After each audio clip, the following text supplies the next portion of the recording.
I'm Eric at Frog Valley Tropical Fruit Farm, and this is Florida Natural Farming. Today I'm going to go over my bananas. I'm going to try to look for racks of bananas. I'm going to talk about the importance of microbiology, whether it be endophytic bacteria or fungi in the soil, that is pretty much responsible for plant health, plant growth,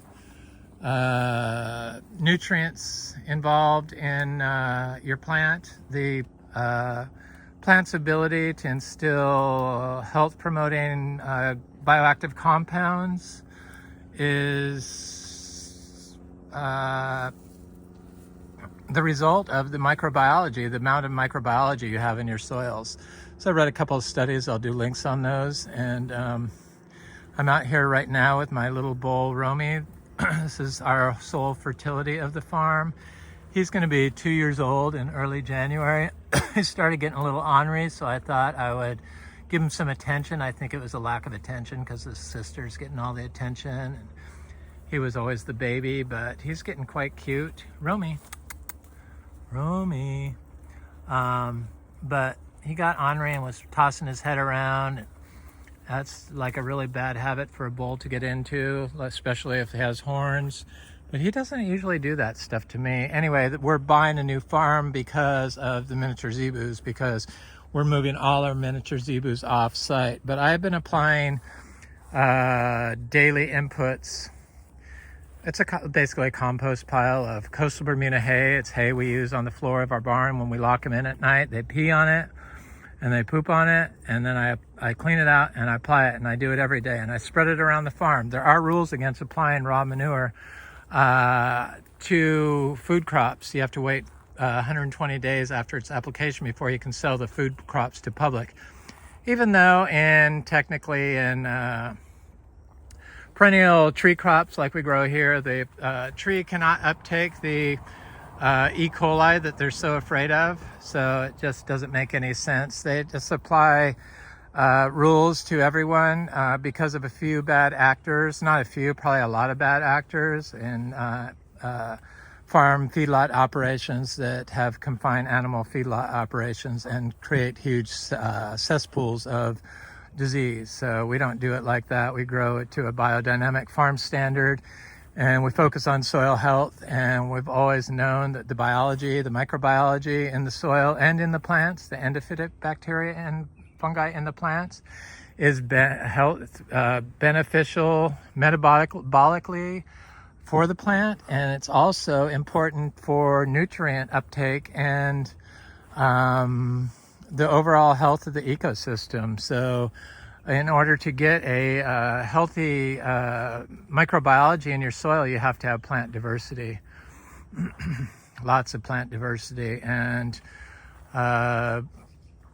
it's really hard in Florida, especially on a place like this that was all lawn, to get it to start looking like this and growing naturally and pretty much not having to do anything. It just happens. Now that's why we're able to probably move the cows off the property now and have it be self-sustaining, because a lot of people do chop and drop, but the amount of exfoliation from all these plants that is continuous, both above ground and below ground, creates a perfect environment for microbial life, because they live in the living roots of plants, and a lot of them live inside the plants. The endophytic bacteria, which they've found out is responsible for plant health, disease prevention, nutrient acquisition, and a host of other beneficial attributes that when we eat the plants that are grown like this, we have, they instill medicinal qualities onto us through their bioactive compounds. It's just fascinating, all the stuff, all the knowledge that is now available online. You can go to the National Institute of Health and look up all kinds of different studies if you're so inclined. Unfortunately, people still grow using antibiotics. Antibiotics are all the sides, are all antibiologicals. That's just what they are. So herbicides, fungicides, pesticides are all antibiologicals, and you can't really get a healthy food from a plant that's being grown using antibiotics. It's just impossible. You wind up with a nutrient-less food with the ability to transfer pollutants directly into your own system. So growing close to nature is how we do it. We don't water anything. And it wasn't always that way. And sometimes stuff just wouldn't grow. It's taken a long time of applying our, 9 years in October we're going to be here. Applying our daily compost, probiotic, prebiotic, and postbiotic, the hay, the manure, the urine, to the soil in small amounts for 9 years every day. So it's taken a long time to get to this point where we're able to remove our cows from the system and just have our system stand on its own. When you have all these plants and all this diversity, you have a huge microbial population.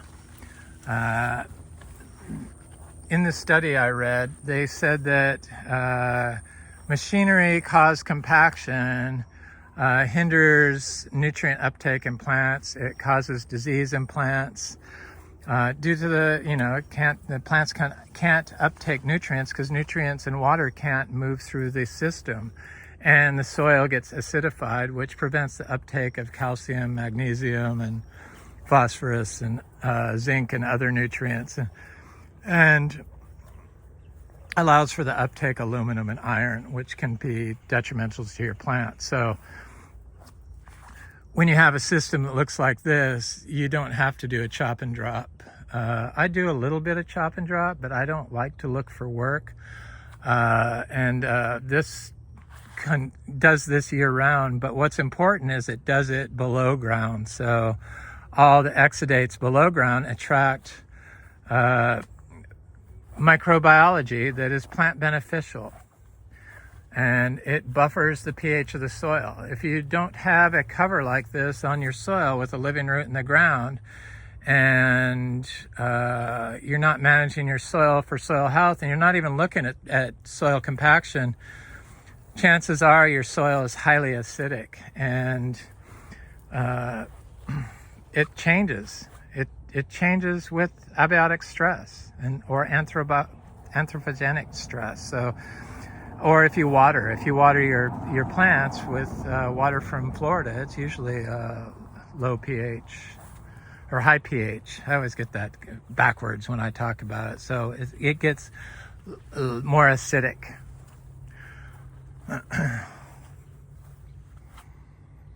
It's looking good here. I've been seeing a lot of my little cashews come up. Of course, we have all these bananas. I divided 450 of these bananas. I think I lost one, but it wasn't a fault of the system. It was a fault of creatures attacking the tree. And now there's, most of the bananas have like at least 3 pups on them. Most of them have more. Some haven't developed any pups, but they will. Those are few and far between. Most of them all have at least 3 pups on them. So that puts us probably at close to 1,300 bananas here. I plan on trying to remove about 500 of them to bring up to our new place and start over, because it's basically a monocrop forest, or a monocrop understory, and old growth forest. So they've been mowing it. There's basically no organic matter on the soil underneath that huge forest, which should be covered in a organic matter above the soil from all the debris for years and years and years. But because they mow it, and they mow it with machinery, it's compacted and probably eventually would kill the trees. So it's going to be a project, and then we're going to get the miniature zebus up here. When I first started here, I couldn't get anything to grow in this area, It took years and years and years. And what finally did it for me was I got the biodynamic Horn 500. We used to be biodynamic certified. We're no longer biodynamic certified. And I buried about, I don't know, at least 35 horns in this area. So I buried them for 6 months because you start them on the fall equinox and you dig them up on the spring equinox. I did it the same place. I made biodynamic compost for years and years and years. And so it's when you take a cow horn, a holistically grown cow horn, and you shove the lactating cow manure from the horned cow into the horn, fill it up, and then bury it for 6 months in a biologically rich area, which is where our biodynamic compost was made. And then you dig it up at the spring equinox and you take it out and then you spray it. But I found that if I just rebury the whole horn in troubled spots, that it quickly fixed standing water issues. And because it's a fungally dominant indigenous microorganism input, and it was grown basically in anaerobic conditions, being buried underground. So in a compacted area, their fungi are well suited to fix compaction issues. They work closely with ants to attract ants, and ants in Florida have been shown to harvest fungal elements in the soil and use them and farm them, and combined with the insects and the fungi and other attributes, the living roots, it's not a one product fixes all, but it's in combination with multi disciplines that you practice in your farm management system. We got some bananas that are like got racks on them, and then some that have flowers on them, but I don't really see any huge racks going on right now. So my last video just didn't get a lot of views, but it sure can sure tell when, because I didn't have anything to talk about, and people keep me on my toes and make me think and try to talk about stuff I've read or knowledge I've discovered through this farm. This farm has been an amazing journey for me on understanding how to grow plants in Florida. I just really didn't know everything I do now. It's totally due to this farm, and it's going to be a sad day when I sell this. We are listing this farm with a real estate agent. We're going to use our real estate agent from Ocala. He's been the best agent I've ever had, Rene. I don't know his real estate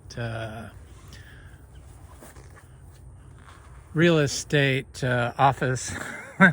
That's a shame. I'll have to do a link to him. Sorry, Rene, if you're listening. So we're going to list because we have to list it.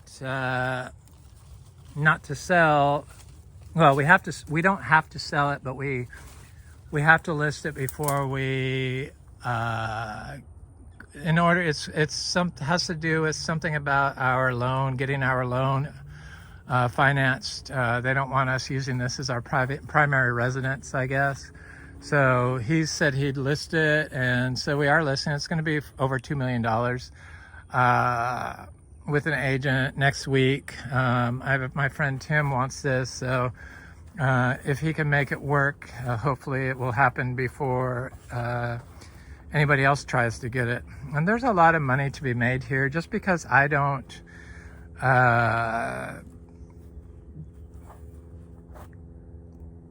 exploit the resources that are here doesn't mean that somebody can't. And that's why I talk about potential of what somebody can do. Just on the bananas alone, my friends from Australia on YouTube, they said, you have over $50,000 a year in bananas just on what you have there.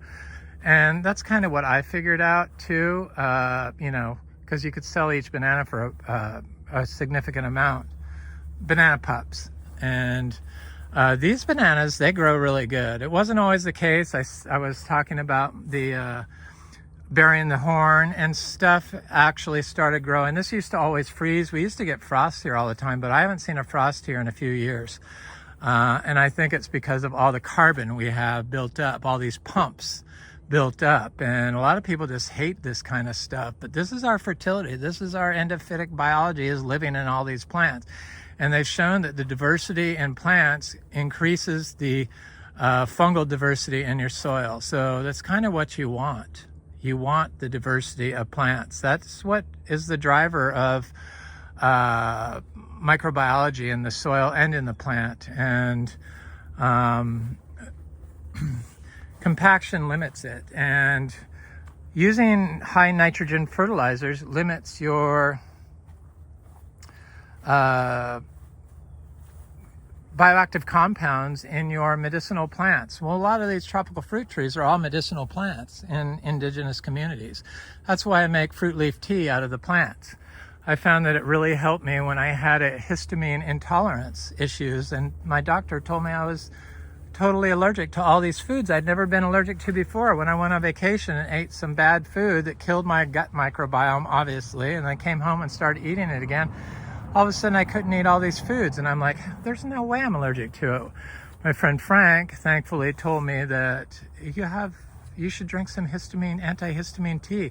And I'm like, oh, I need to drink my fruit leaf teas, because I make a 50 different species fruit leaf tea out of all these tropical fruit trees I have, and some weeds, like Biddens and Caesar weed.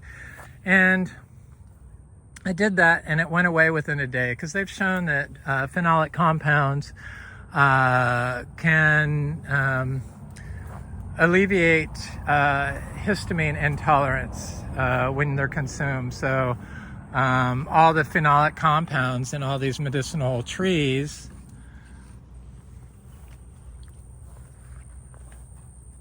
fixed me. And so that's another reason I'm going to be very upset. This is our Miko lemon. They look so good this year. This is our own lemon, non-greening. We don't have greening issues. They're very healthy trees. We do have some past leaf miner, but I gave it a pile of compost. I just gave it another one, and that leaf miner issue goes away. So we always get lots of fruit. These are all seed-grown citrus. They come true to seed, our Miko lemons. I know that's not supposed to be possible, but they do. And we're on our second generation. I think this year we'll be on our third. So I'm gonna bring seeds of all these citrus up to our new spot and be growing them there. This is the one place we've ever owned where we really don't want to sell. So it probably is gonna be the one we do sell.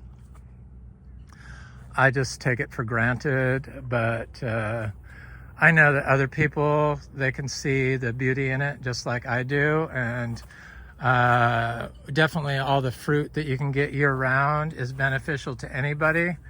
I love all the animals and all the birds that are here. When we first moved here, there were no birds, there were no bugs, and it was just mowed lawn and compaction. Compaction, they figure, is one of the major, caused by machinery, is one of the major limiting factors to plant health and plant metabolism, and lowering nutrients in foods that were grown today, because of machinery used on soils hardens the soil. There's a big cashew tree, seedling. I think we have about 100 cashew trees now. There's another Miko lemon. We only have one producing tree, but I think this year we're gonna have two. We did start this farm about 9 years ago to be Achachiro Farm. It'll be 9 years ago in October. Got chaya spinach. Somebody asked about all the cassava, whether it rots or it comes back every year. It's unlike sweet potatoes, which is what this is. This is a Japanese red, so it's the white flesh sweet potato that rot every year. So if you don't dig them up, they'll just rot. So you have to keep pulling off the greens and replanting them. The cassava just seems to get bigger and bigger and bigger. And the main driver of soil microbial life and plant growth, they're saying, is carbon in the soil. Guess what puts carbon in the soil? Roots in the ground. Yes, your chop and drop does add carbon to the top of the soil, and some of it does wind up in the soil, but I think it's a good way to start out. But the best way to put carbon in the soil and keep it in the soil is with the living root, and that's a known fact. So this is why we do it this way. And since all these different all this microbiology lives in the roots of the soil and inside the plants, really you want all this mixed diversity, and you want to see something like this. And you can plant fruit trees directly in this. And they've shown that a plant that is exposed to living roots in the soil, so we plant everything bare root, plant that's exposed, this is in that study, that's exposed to living roots in the soil, so it's like we do a incision in the soil with a shovel. I take a bare root seedling tree about this big, so it's grown, whether it's in compost or it's a tree I bought, I throw the bought soil away. I put the compost that I start our seeds in from the pot on top of the soil. I do not mix carbon into the soil because it already has the living roots of the carbon in the soil. That they're saying that when it's the roots come in contact with that biology in the soil from the bare root tree, that it promotes growth and trading of microbiology instantly with that tree. So that's why we do it. So if you bury the whole pot of plant that has the soil in it, there's a buffer around that. That if it's got antibiotics in that pot from the nursery, chances of the microbiology in your healthy system reaching that plant quickly, say, because we do it in winter, are limited. So it's very important to plant your plants bare root in a living system, in a living orchard floor like this. I can't say that enough. I've been experimenting. I know other people that do it this way, and we've all traded notes, and we all came to the same conclusion that if you don't plant bare root, chances of your tree dying during drought, like if you plant in winter, are very high, but chances of it dying during drought, if you plant it bare root, are very minimal. Because the microbiology instills plant beneficial properties to the plant directly. Instantly. Because the stuff moves instantly. Biology moves instantly. It's like very quick. It's nature's an amazing system. It's a shame that more people in Florida, in the tropical fruit industry, don't understand this. It seems like they just want to keep using their machinery, keep using their chemicals, and keep growing in black plastic pots, because that's what a lot of people in the tropical fruit world do. And if you do anything different like this, they just riticule you. I find it funny now, but when I first started out and I tried to share my experience, because we were organic certified and biodynamic certified, we are not anymore.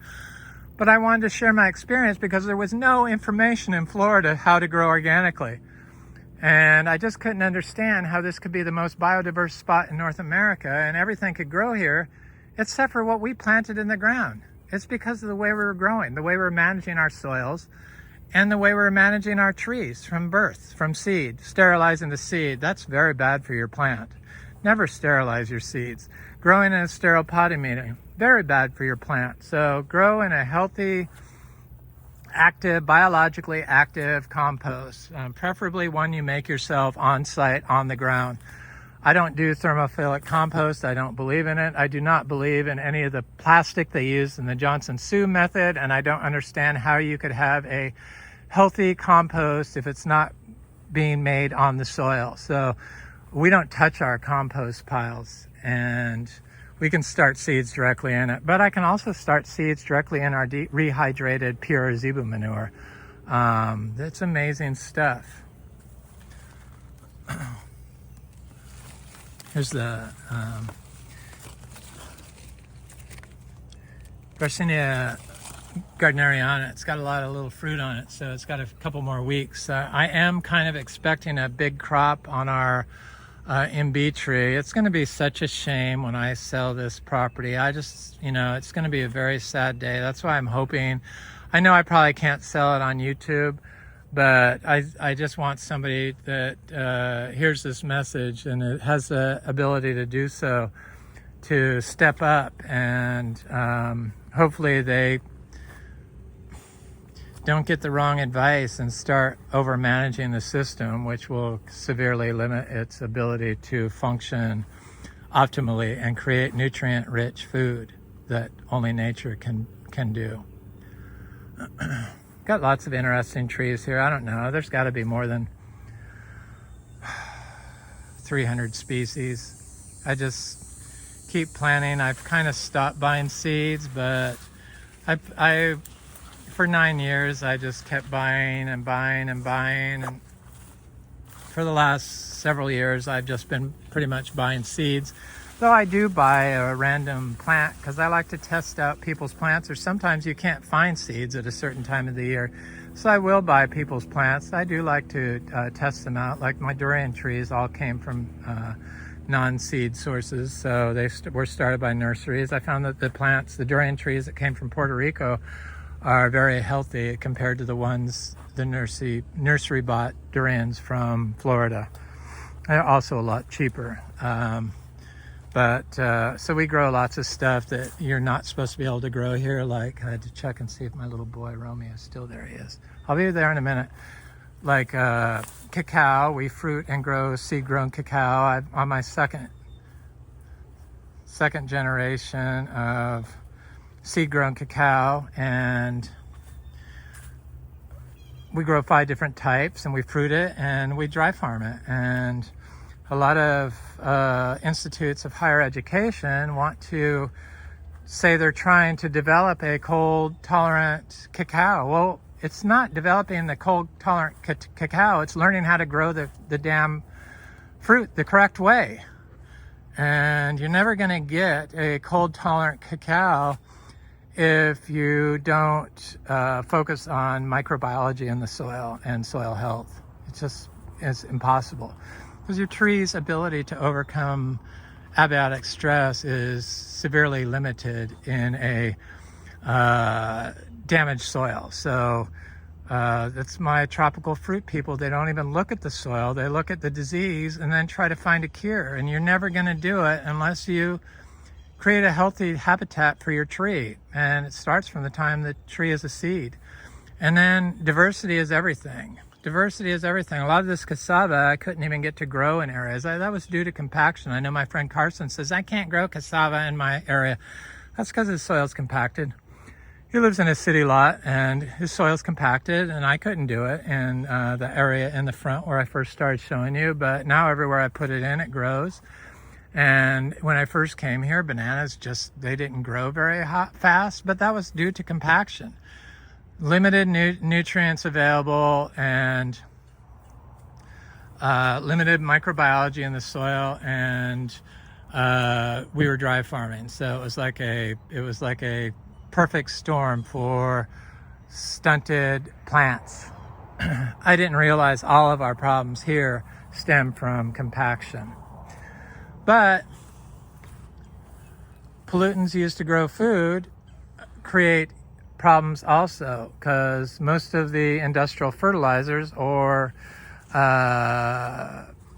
they use sewer sludge or mined minerals to apply to their tree, contain heavy metals, and heavy metals damage mitochondria. So there's mitochondria inhibitors that, no matter how healthy your soil is, probably will prevent your tree from ever expressing its genes correctly and being a truly healthy plant.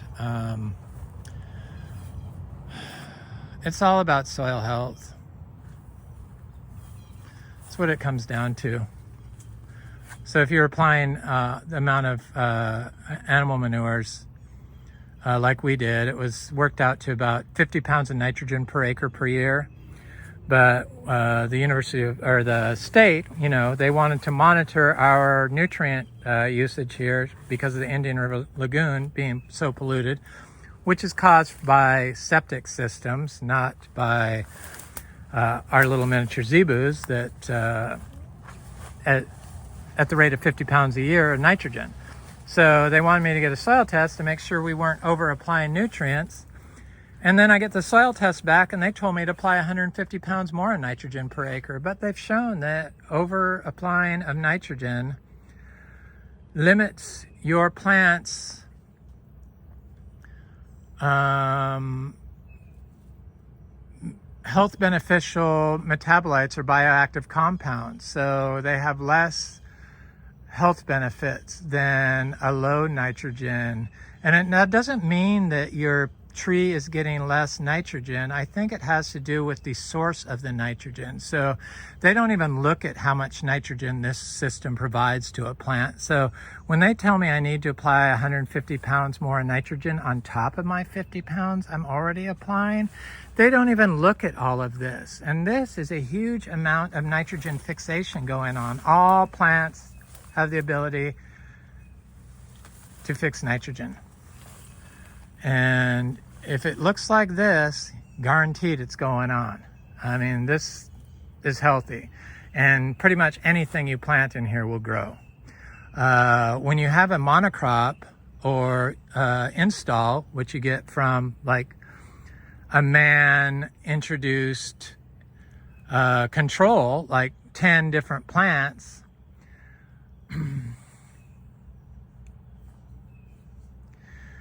the plants can instill allelopathic biology into the soil, which will hinder your plant's ability to recruit microorganisms through its rhizosphere. And it will recruit plant beneficial, or not plant beneficial, plant disease promoting biology that will hinder the plant's ability to grow and prosper.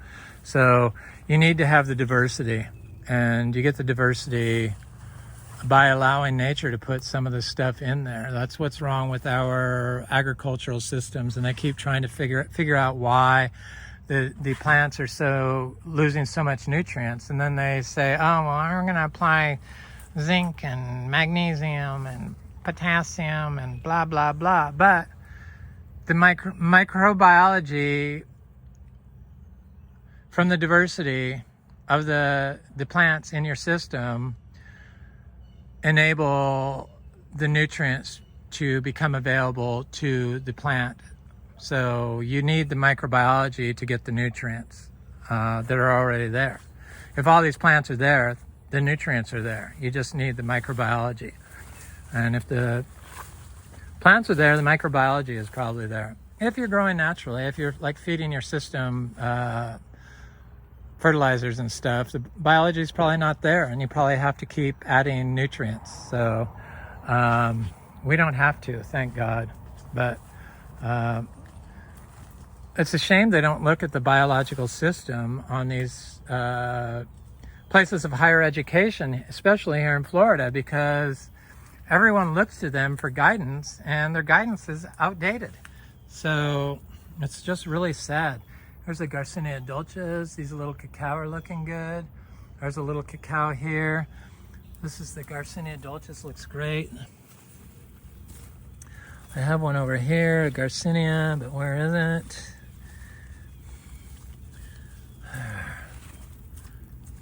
Can't see it. It's kind of muddy here. Been getting lots of rain. It does look good here. I don't know, it's in there somewhere. I can't see it. There's a achachiro here. I think we have about 10 achachiro trees that are just on the cusp of producing fruit. Here's the Nochlea latifolia.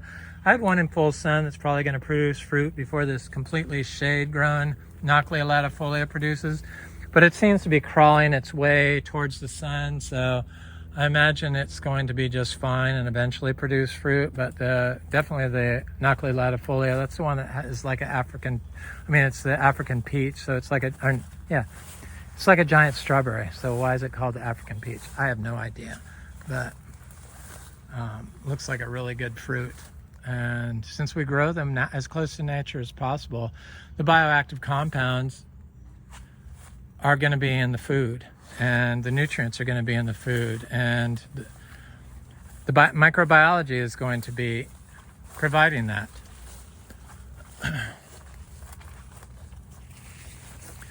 You do have to get a certain amount of carbon in your system in order for it to start working here in Florida. And I used to think you could do it with wood chips, but I think probably the best way to do it is with bananas, because that instantly is going to have huge exudates going directly in the soil. Even if your bananas die at first, they're still providing a lot of carbon directly into the soil because they leak their nutrients into the soil. So when my bananas are done flowering and I get the fruit off, I don't cut my banana down. I leave it there so the nutrients can go back into the soil. Sure, some of it will come up, but guaranteed there's endophytes throughout that banana that are delivering the banana and taking the nutrients from the inside and delivering them right back into the soil. That's why I don't do it. I do it if I need to cut the banana. So here's a banana I took a rack off of.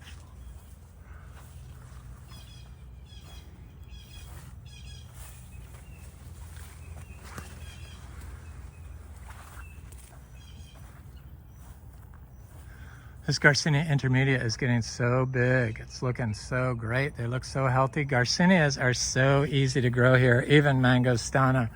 Here's that fruiting cacao. I think we're gonna have fruit off a Trinitoro cacao. I mentioned we grow 5 different types of cacao, dry farmed. They got down to 31 degrees and we held fruit all the way to maturity off of our tree. We had a severe drought this year. It was worse than any drought we ever had. And it affected our cacao, our 8-year-old tree. This is our first generation seed-grown cacao. Doesn't get watered, but it did get some dieback. I think it's because my neighbors at the same time turned off their artesian well, which provided water to the system for the last 8 years since we've been here, because I think it was left on every day for 8 years, which supposedly you're not supposed to do, but I know a lot of people with artesian wells and they all leave them on all the time. So it's common practice here in Florida, even though we're running out of fresh water quickly, but we don't water, so we try to do our part. Here's a little cacao seedling. Here's a round leaf cacao. This is from my friend Dan at Fruitful Trees. There's a little langsat tree. Looks great. There's a plenty of edgeless. It's looking good.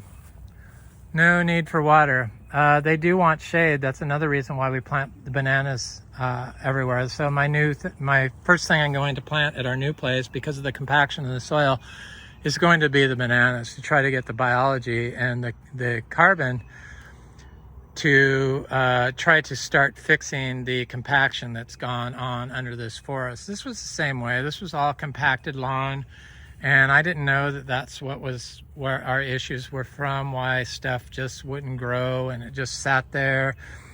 And it took a while. It took me a while to figure out that I needed to let the orchard floor grow out. And then I could see where it was severely compacted, because if stuff isn't growing, if your grass is staying 6 inches tall after a year, you know it's severely compacted and you need to go in there and dig it up, or at least plant a bunch of bananas in there to, dig it up. And then plant a bunch of other stuff in there. It will fix after that. It doesn't happen overnight. Applying a whole horn of Biodynamic 500 worked quickly. And in those compacted areas, those are the areas that got frosts on them. Now that we don't have the compacted areas, we don't have any frost. We also don't have any standing water. And we're the only farm around here that doesn't have standing water, ever. Sure, we'll have some water after a heavy rain, but it quickly disappears. It just gets used up. It gets into the system. The system is holding it. The soil aggregates here. A lot of people think that just compost on top of the soil is soil aggregation. That is not soil.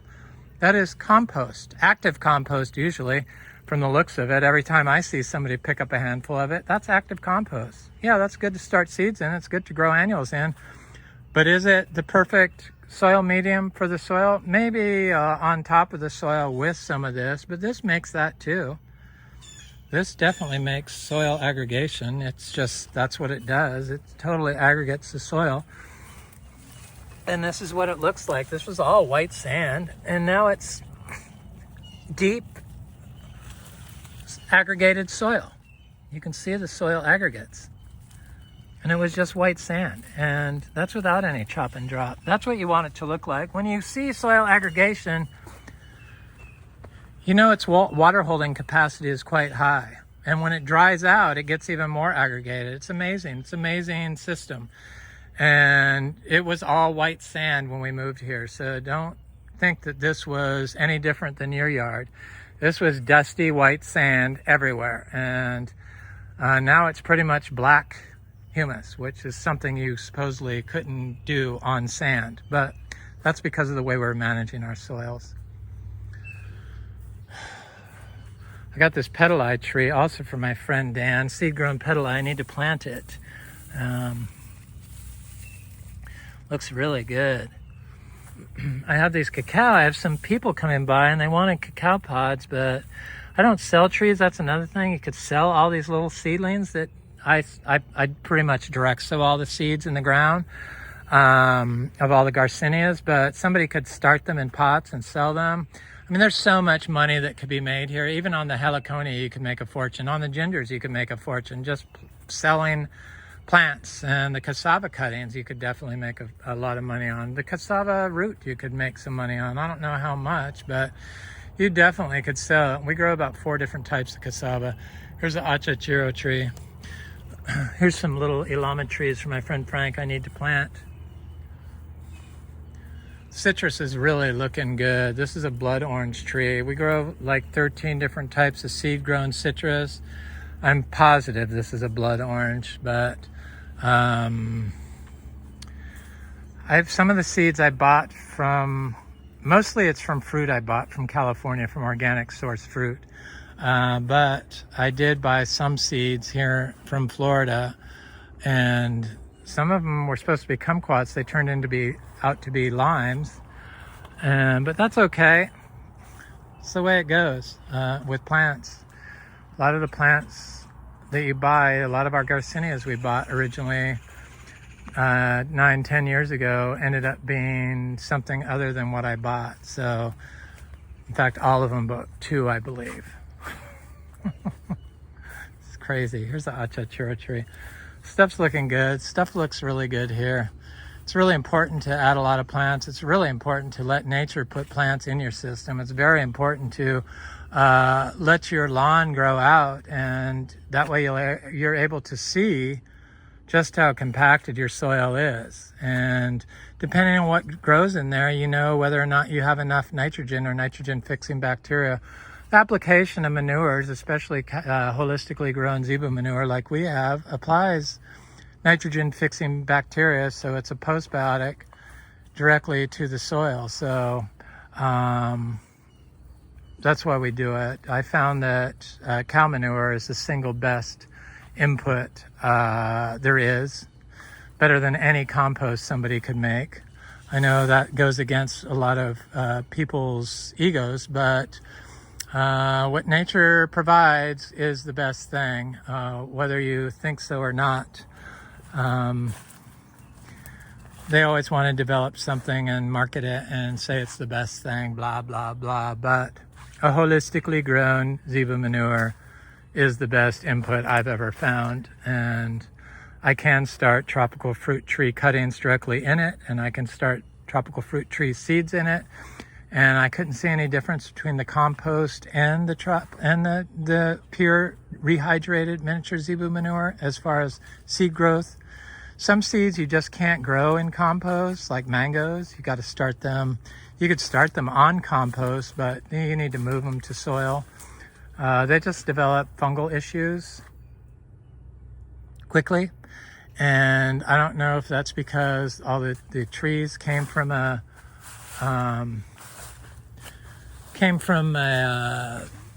industrial modality. So they were grown with, the trees were grown with antibiotics, and the seeds were sterilized, and a lot of times they removed the seed coat to grow those mangoes. I don't do that. This is a citron tree. It looks quite good. There's a little June plum. There's achachiro in here, and star apples, and custard apples. Not custard apples. Ice cream beans, egg fruit. That's what it is.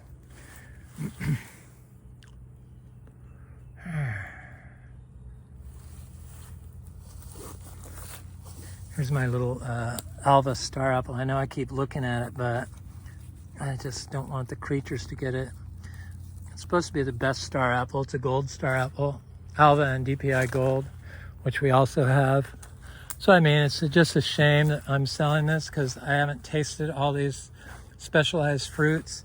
And hopefully some developer won't get their hands on this and come in here and bulldoze the whole thing. That's one of the reasons why I thought I would try to get the word out on YouTube, but unfortunately the holistic growers on YouTube just don't have the resources, and I notice a lot of times the ones that do can't see how to capitalize on what's already here and think that it should already be making money. But I've been very honest with everyone that on my whole journey here through my YouTube channel, that I just do not go out and reap the rewards of what this place gives, other than picking fruit and giving away fruit, or sometimes sending fruit off. But I just don't like it. That's why we're selling it. And we love the miniature zebus. We do it together, so we want to do it, and that's why we're gonna start our miniature zebu farm at the new place. So next week I'll know how much this property is going to be listed for. I think it's going to be about $2.3 million. Can it sell for that?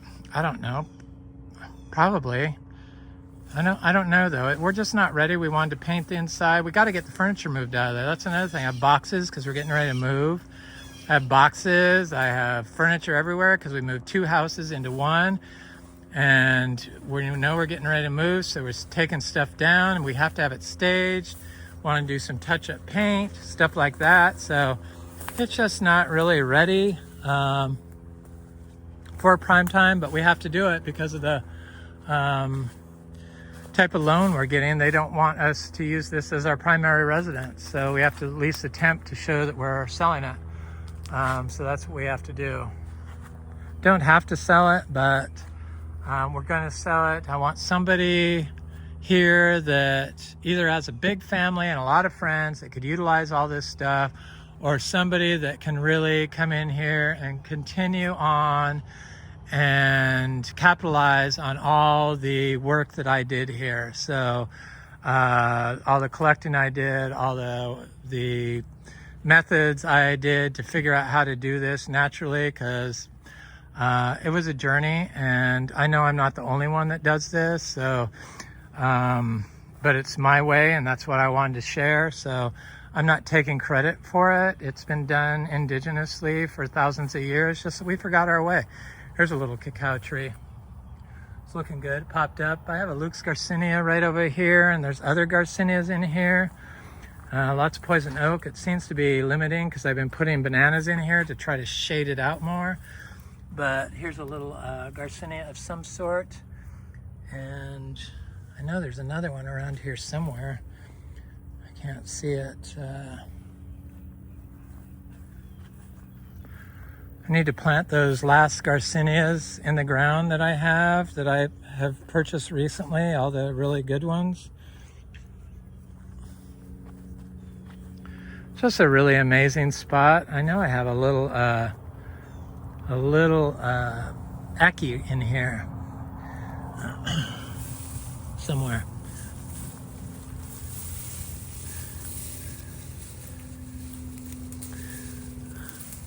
This is always a bad idea to start looking in here for something unless I know exactly where it is. But I know it's in here. I saw it the other day. I just can't see it now.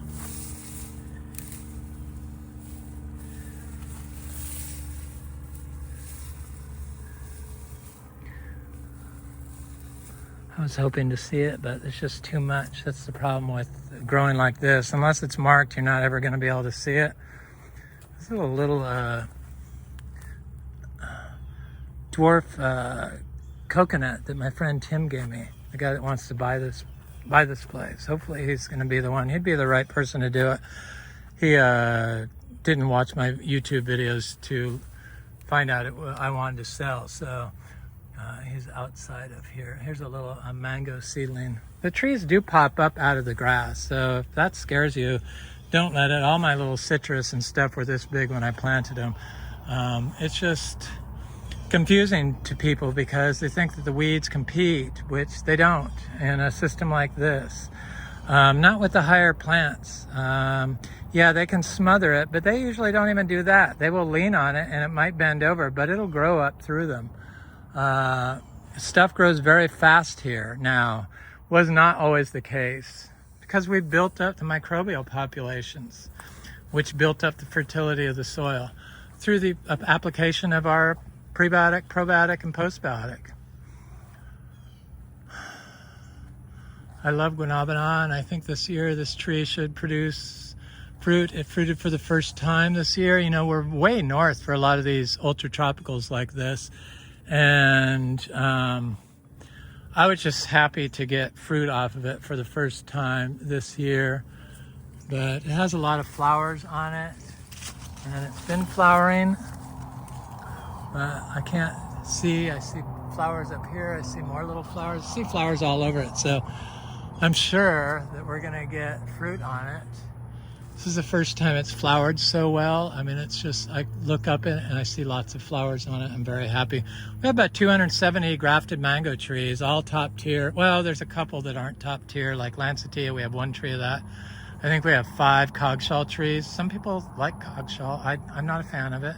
It's my own personal taste. I can see it has a nice flavor. I just don't like the fiber in it. Valencia Pride.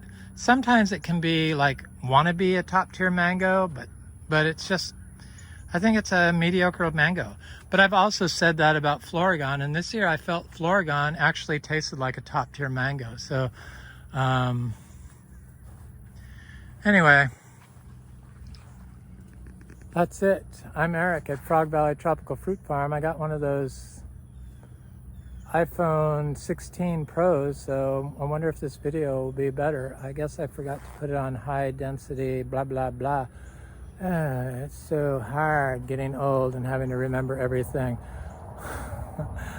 Have an excellent day. Thanks for watching. Please like, share, and subscribe, and leave a nice comment. I appreciate nice comments. Thanks again for watching.